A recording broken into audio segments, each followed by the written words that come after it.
Hello, ladies and gentlemen, and welcome to Memorial Day of 2013 in Fabius. This is a story about how the age changed. We became the atomic age way back in the early 1940s. For so many of us, we don't remember that. We don't know that. We maybe weren't even around at that time. So what happened? And what we want to talk about is how Americans, women, played a major role in developing of the atom bomb. Let me tell you a very brief personal story about this. My Uncle Norman graduated from high school in 1944. The war was raging. He joined the Army. He was put in the Tank Corps, and he then helped penetrate into Germany. And in May of 1945, Germany surrendered. But the United States was still at war with Japan. And my uncle and thousands of others like him were told that they were going to be trained, and their next mission would be to invade and hopefully conquer Japan. He knew, our country knew, the casualty rates would be very, very high. And then something happened. The invention, the production of the atomic bomb. And two of them were dropped on Japan in August of 1945, and the Japanese surrendered. So this is a big story. How did all this happen? Who was involved? What did they do?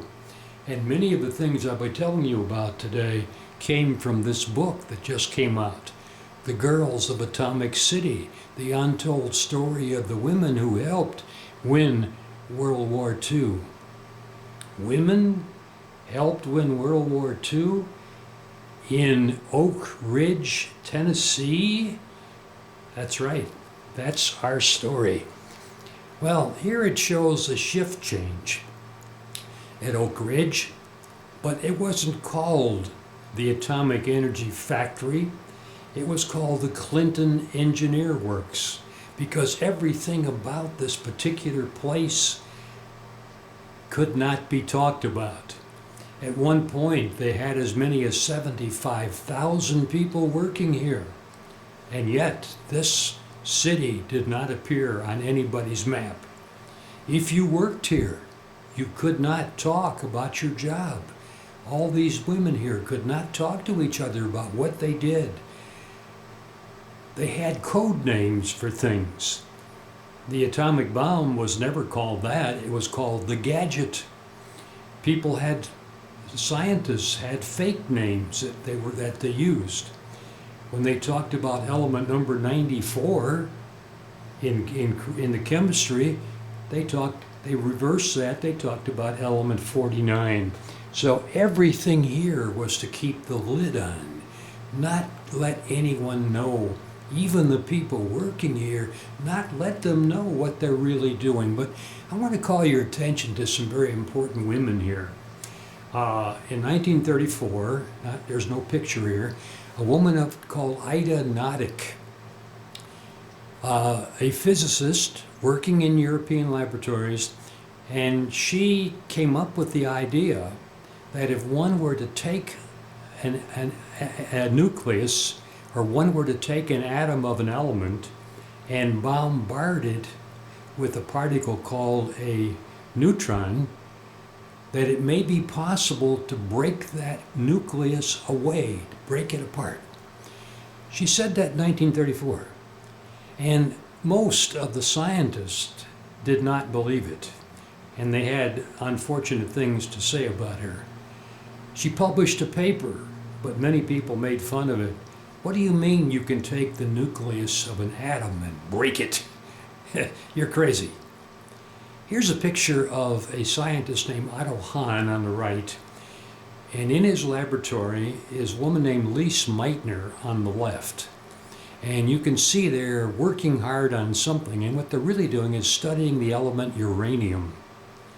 And they were bombarding the uranium sample with some neutrons And what he found is that he was picking up traces of something else that was not uranium, and he couldn't figure it out.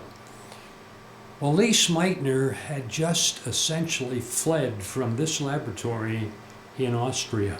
And the reason was this. She considered herself religiously to be a Protestant, baptized as a baby, raised in the church, attended services. But the Germans saw her as a Jew, and they felt she either needed to be imprisoned or possibly even killed because of her Jewish heritage. So she fled Austria and she went to Scandinavia. But she and Otto Hahn kept in touch, and he kept asking, why did I find this strange element when I bombarded uranium with neutrons? And she said in 1938, you know what you've done? You have split the atom. You have split the nucleus of the atom. In 1939, Germany invaded Poland, and from the European standpoint, World War II was underway. We were not in it yet. We did not get in the war in the United States until 1941, when Japan attacked Pearl Harbor. Japan had been attacking China and Manchuria and some of the Asian countries as early as 1931. Well, here's a couple of faces. One you may recognize, he's certainly well known, and that is Albert Einstein, and the other is Leo Szilard. Both physicists, both scientists, both highly respected, and both have fled from Europe to come to the United States, and here they are. They were both convinced that Germany was making very good progress on an atomic bomb. A bomb that was made because you split the atom, and when you do that, a chain reaction begins and runs and releases huge amounts of energy. And they wrote to President Roosevelt and they said, you've got to do something about this. And Roosevelt believed them, and Roosevelt did something about it. He asked Congress for a huge amount of money to put into an effect a scientific program to develop an atomic bomb. But there was so much money involved, and he couldn't tell Congress what they were voting for, that he talked about buying land and building factories and things like that. And in the midst of the war, they bought it, but they still wondered, why is it costing so much money? You're going to see why it costs so much money as we go along here. Probably when you think about the development of atomic energy, you probably think about Los Alamos. This is actually a boys' school in New Mexico. And here you see the boys happily going to school, playing, doing something in Los Alamos. But when this was taken over by the government, the boys all disappeared. That building behind them became part of the project. Other buildings, look at this, not fancy, but lots of buildings very quickly put up. Nice old cars here too, by the way. That 1 second from the right's an old Studebaker. I learned to drive in a car like that. Anyhow, this is Los Alamos. They brought together some of the greatest accumulation of scientists in the entire world to work on this one project. Now, many of these scientists came from Europe. Many were of Jewish ethnicity. Many worried about their life if they didn't flee, and they came here. And so the United States received a huge amount of information and expertise when these people came into our country. Well, if you were scientists at Los Alamos, you could live in a nice little cottage like that. You could look out there at the mountains. You could see beauty in nature. But for most of them, they were highly focused on their project. And that was to do something that people wondered, is it possible? Would it work? It's never been done before in the history of the world. Can it work? Can it work in time? Well, that's our story. Oak Ridge, Tennessee, on no map in the early 1940s. And yet, as we said, 75,000 people came to live here. The government had to then put together some kind of plan. How do you house and feed 75,000 people? How do you keep them from talking about details of what they're doing so somebody can put this all together and figure it out? Of course you need housing. And look at this. This city, much smaller than New York City, is actually consuming more electricity than New York City. You got to be wondering, what are these guys doing? Why are they using so much electricity? Can't talk about their work. They were told they were simply racing against the clock to save their country and the world. They believed it. They took it seriously, and they worked and gave their strength and devotion to this project even though they didn't know what it was all about. They were just forbidden to even talk about it. What about the electricity? During the Great Depression, Roosevelt administration was able to put many people to work on projects that needed badly to be done. And in the Tennessee River Valley, one of them was to build dams to generate electricity. Oak Ridge was very close to a dam named the Mount Norris Dam, and this provided a huge amount of electricity. The project these people are working on needed a huge amount of electricity. Well, you got to put them somewhere.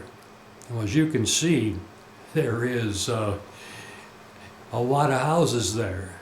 Not fancy, not big, and I think that thing sticking up in the middle is probably a stovepipe from a stove on the inside, because it can get pretty cold in those Tennessee mountains. Also, you don't see sidewalks here. And people who went there were interviewed for that book that I showed you. When they went there, they complained about the mud. They would get off of the bus the first time they came there and essentially sink down right into the mud. It was often muddy there. And so many people would walk around carrying their shoes when they got to where they're going, wash off the mud, put the shoes on, and go to work for the day.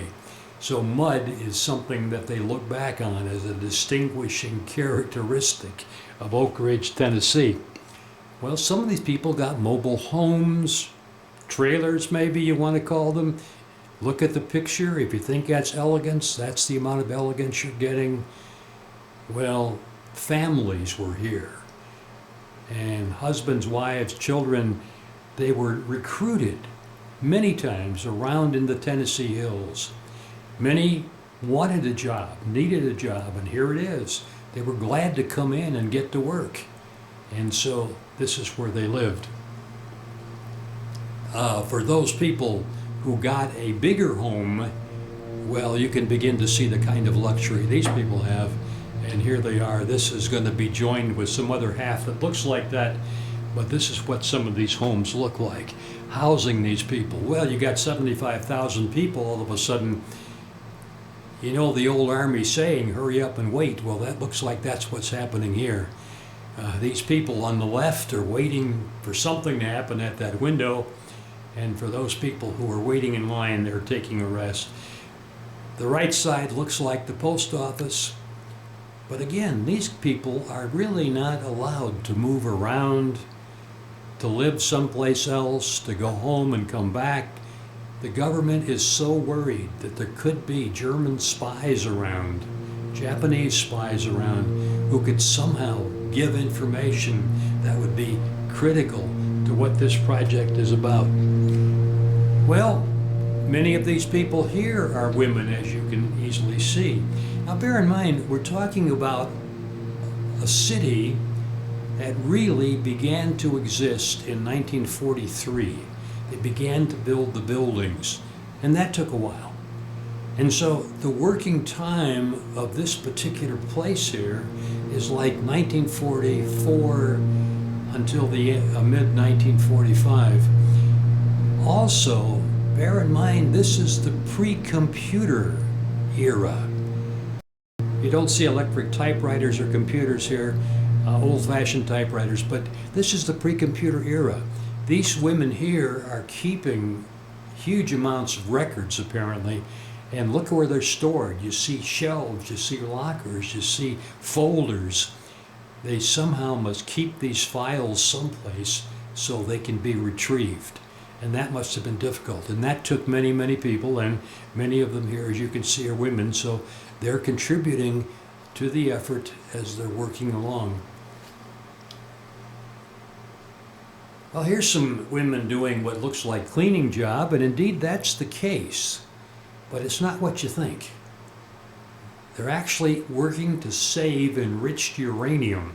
See, here's the problem. The United States was able to find a company that had many, many tons of uranium that were dug up in the Belgian, what they called then the Belgian Congo in Africa. But to make a bomb, you've got to enrich this uranium. And there's about 3 ways of doing that. We won't mention what they are, but they're all expensive and slow and require huge amounts of equipment. And the uranium, enriched uranium, becomes very, very valuable. So here you're going to see a huge plant here that is designed to enrich uranium. But when somebody gets like a coffee cup full, it's hugely expensive. And they would do that. They'd get a small amount and then get on the airplane and go someplace and deliver it to somebody else who might put it into the bomb itself. Well, these people are looking to see in the clothing that people have taken off, is there any enriched uranium so they can recover it and save it? It is that valuable. If somebody gets a suitcase full of uranium, it is just of huge, huge value. And many, many of these women are working on this kind of job. So if you look at her, she's got a few levers to press, she's watching dials, and her job, simply put, is to make sure all the levers, all the dials, whatever it is that's being measured, is within a certain narrow range. That's it. That's what she does. And if you can believe this, she does not know what she is controlling. Her job is to keep all those dials showing that whatever is being measured is in the correct range. That's it. That's it. That's all. Well, they call it a cubicle. Well, it looks like she might be in a little room, but look at the next slide. How's that for a cubicle? They're called calutrons, and some of them are controlling probably huge centrifuges. And you've heard that word in the news regarding nations right now developing atomic energy. So we have all these women working 8-hour days, and if somebody gets sick or can't come in, they may work 16-hour days, flipping dials, flipping levers, trying to keep something within range, and they really don't know what it is they're doing. But we can tell you now, the secret's out. They talked about racetracks. Everything had a code name. And that thing you're looking at is called a racetrack. And I wish there were a person standing there so you could get an idea about size. But if you look at the stairs, you get an idea. These are just immense. So you can easily believe that when the government began building these things in the Tennessee hills, it really required a whole lot of people to come in and to do a whole lot of construction work, a lot of welding and testing and measuring and cutting and all of that. As a matter of fact, during World War II, of course, about 16 million of American men were drafted or enlisted and became part of the war effort in a military sense. But the rest of the men were encouraged, even required, to get a job in the defense industry. So many of the men in the Tennessee area could then come to work here, learn the trade, build these things. And the women who were doing those calutrons outside, if something went wrong, they could call somebody who would come down and try to fix it. And sometimes that could be a very dangerous thing to do. But you begin to get an idea of how big this is. And of course, women then had to take different roles. Here's a welder. You've probably heard or seen a picture of Rosie the Riveter from days gone by. Here's a welder. Wendy the welder, maybe, doing something of that nature. And so women were playing a role in so many things, but look at this building. This is one of the key buildings. It was called K25. It had a code name. This building, by itself, 44 acres in square in terms of surface area. 44-acre building. Now, you can begin to see the problem President Roosevelt had when he's telling Congress, we need more money, and he couldn't tell them for what, and they're wondering, where's it all going? Is he stealing it? This is where it was going, to build all of these buildings with all of the apparatus inside. Developing atomic energy was an incredibly expensive thing to do. Well, you got to guard the gates. You don't want spies coming in and looking around, taking pictures. And so look at that sign up there. All those things you can't bring in. Field glasses, explosives, ammunition, cameras, radio transmitters. And so they're searching this car to see if anybody has any of those things. So the gates, yes, well guarded. But some people who maybe lived off they call this the reservation, off the reservation a little bit, would have to come to work and would have to be inspected. And in fact, even Santa Claus didn't really make it out without being inspected. They're going over him. What do you mean this is a present, a doll for somebody? Come on now, what could be inside that doll? And poor Santa has to put up with this thing. It just was so hard to try to keep everything a secret. They put signs up. Your pen and tongue can be enemy weapons. Watch what you write and say. As a matter of fact, I guess if you wrote some news about what it is you were doing to somebody in the outside world, you might be accused of treason even. You just didn't do that, but somehow in World War II, the war was accepted by the nation. And people pretty much went along and helped out and did what they had to do and didn't complain. But here's an indication of that. Well, this is kind of neat. What you see here, what you do here, what you hear here. When you leave here, let it stay here. And if you didn't, oh, by the way, yes, they did recruit. The government did recruit some informers to mix and mingle with people. And so when you were talking to somebody, you didn't know it. You could be a government informer. And if you tell them a little too much, he may report you, and you could be in very bad trouble. Of course, you got to get people around. Bus transport 24/7.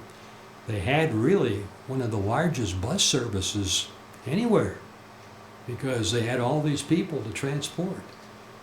And this is it. So Oak Ridge, Tennessee, there's the bus. Going to building Y12, that's code name. Well, you got to have some fun, right? Some of these people are family. They want to get out once in a while and have a little dancing. Somebody's calling the square dances you see going on here. Here they go. There are a lot of young women. There's some young men. And so the young women may wonder about the young men. Are these guys married? Should I be nice to them?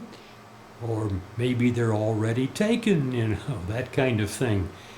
Well, one of the most popular places to work was in the personnel office, where they assumed they were getting the straight scoop on all of these people, and they would maybe, if anybody knew, they would know where the guy really came from, and if he's married, where the woman came from, is she married, and so it goes. So here's a little fun. They're families, they're girls doing what girls do, be Girl Scouts. Now, it looks like it's not real muddy here today. But you can easily imagine enough water there could change that all around. Look at those things. You've got all the power poles. You've got the lights. You've got the buildings. This looks like a giant kind of manufacturing place, and yet the natives who lived around there couldn't understand what was happening here. They kept saying a lot of things go in there, but nothing ever comes out. What are they doing in there? Well, even the people living here and working here didn't know what they were doing. But one day, as soon as they could, thousands of people working in different parts of the United States, August 16th, 1945, they had the so-called Trinity test in New Mexico, Alamogordo, New Mexico. And they took the first atom bomb ever made, and they raised it up to the top of a steel tower, and they tried to detonate it to see if it indeed would go off. And look at this fireball. I'm only sorry that's not in color, but that was the best we could do. Look at the fireball, and you can easily imagine the rest, where it's going to rise up into the air and make a mushroom cloud. It worked. It worked. And they could notify the president, who happened to be at that time in Europe. They could send him a cable, and they couldn't say the atom bomb worked. It had to be coded in some way. I don't recall the wording, but they coded it in some way. But there was no question for him, for President Truman, that yes, all of this planning, all of this work did work. And here you see, right in the center, the two men, one in the dark coat, J. Robert Oppenheimer, who was the lead scientist of this thing. And next to him is General Leslie Groves, who somehow oversaw this enormous project. And what they are doing is inspecting the spot, ground zero, where this test explosion went off. And what they do not seem to be paying any attention to is the radiation danger which still must be in that ground. That ground must be just full of radiation, but they don't seem to care. Here's the president. He's working at in the Potsdam talks in Europe. On the left, Winston Churchill. On the right, Joseph Stalin. And they're trying desperately to end the war and to plan out what will Europe be like at the end of World War II. Well, Stalin was a tough guy. He was tough to negotiate with. And he had his own ideas about things.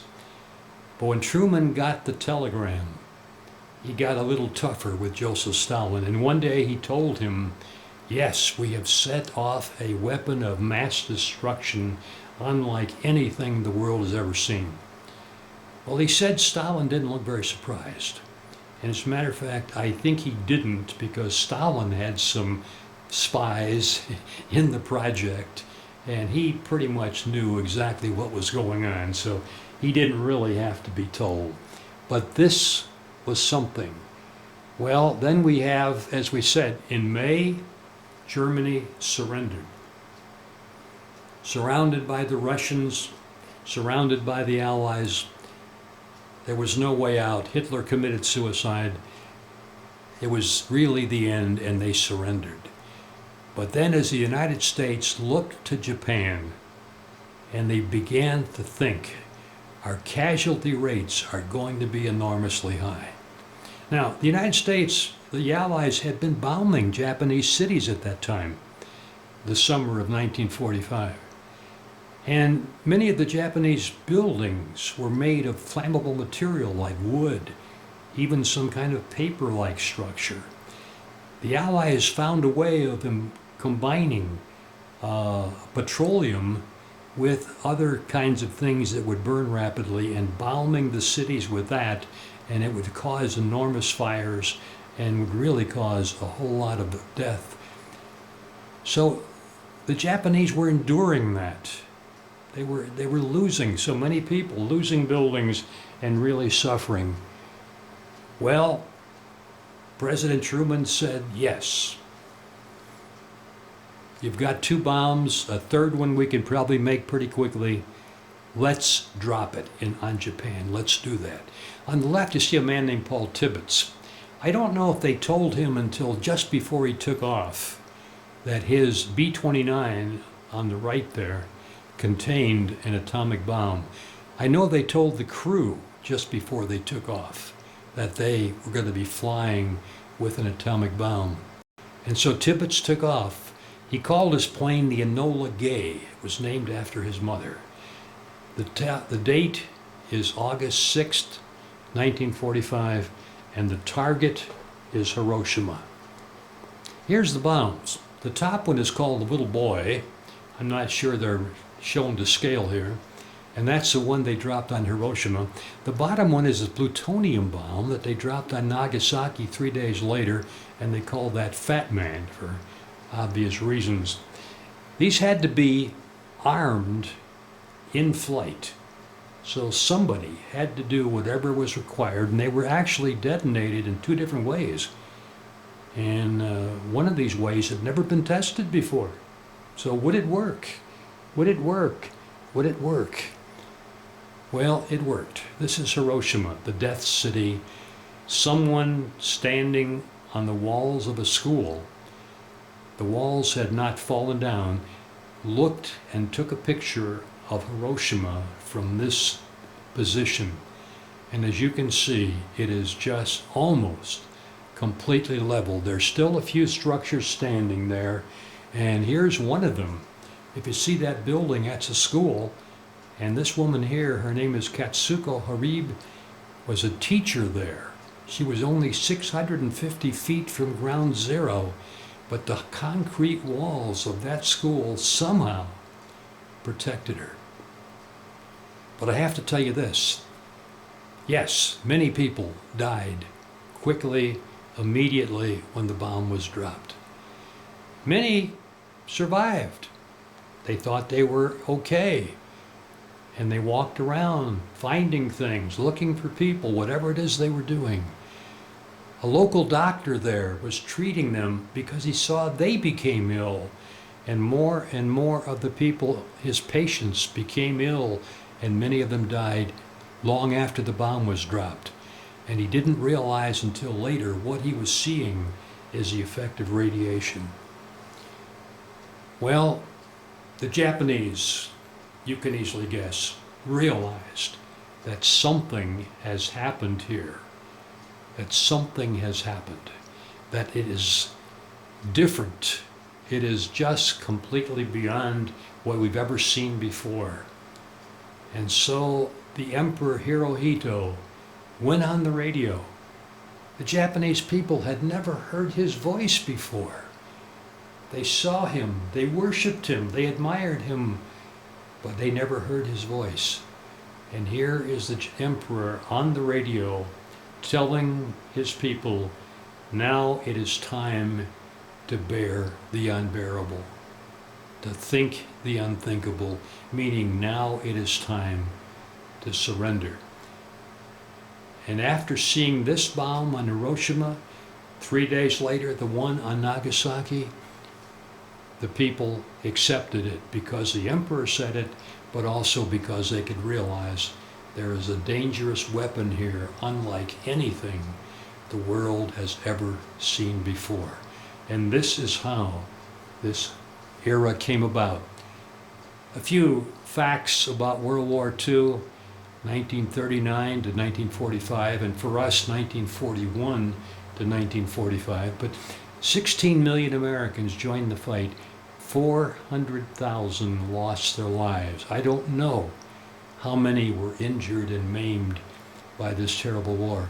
1 million women went into the war effort. We talked about that.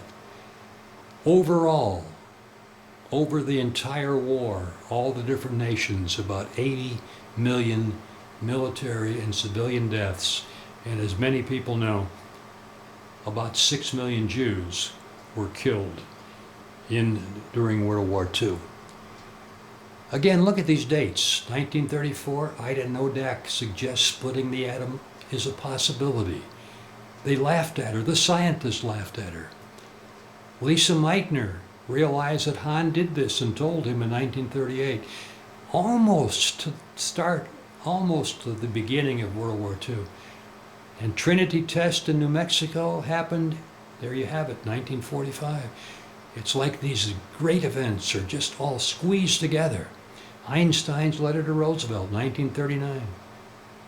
Einstein's letter. August 6th, Hiroshima. August 9th, Nagasaki bomb, 40,000 died. Hiroshima, 80,000 died immediately. Many, many more later.